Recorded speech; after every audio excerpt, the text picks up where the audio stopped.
Could you please introduce yourself? Hello, good day to you, ma'am and sir. I'm Rielin Musni. I'm 31 years old. I live at Talavera, Nueva Ecija. I'm high school graduate. I am parents. I have son, two brother, 18 and 24 years old. Tell me about your working experience as a domestic helper. Work as a domestic helper in the Philippines last January 2015 and 2024. How many helpers in the house? Only me. Did you renew your contract?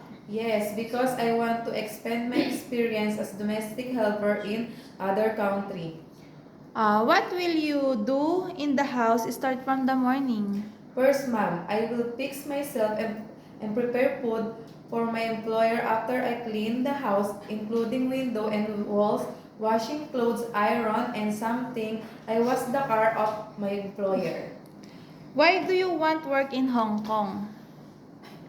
To earn and give money to support my family financial needs and for a proof that I can be a good household working in abroad. How can you manage your homesick? Homesick is a normal, but I will make sure I control my homesick. Tell me about your experience in taking care of newly born baby. In my previous employer, my personal experience, I am the one who looks after the baby. I do feeding, changing clothes, changing diaper, prepare the vitamins, sterilize the bottle. What will you do if the baby has a fever? First, I will check the temperature using thermometer and then I will call my employer to inform what happened to the baby.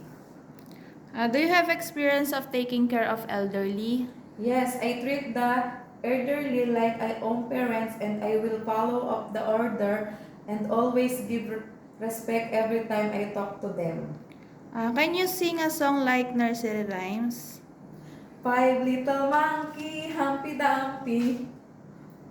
Can you promise not to break your 2 years contract and how could you manage it? Simple meals like Filipino foods like steamed. Go.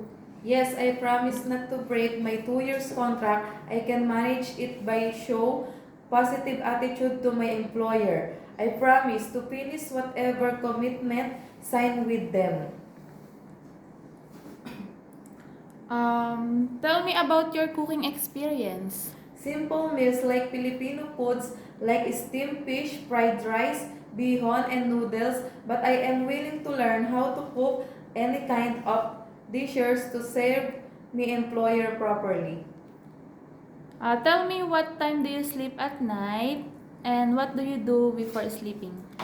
I sleeping at night as long as I finish all the house duties and before sleeping, I'll make sure that the all doors and windows and properly looked at is off. Give me any messages for your future employer. Hi sir and ma'am, I'm Rialin Musni. Please choose me as your domestic helper. Promise to be hardworking, patient, honest, and trustworthy person. God bless po. Thank you. Thank you and have a nice day.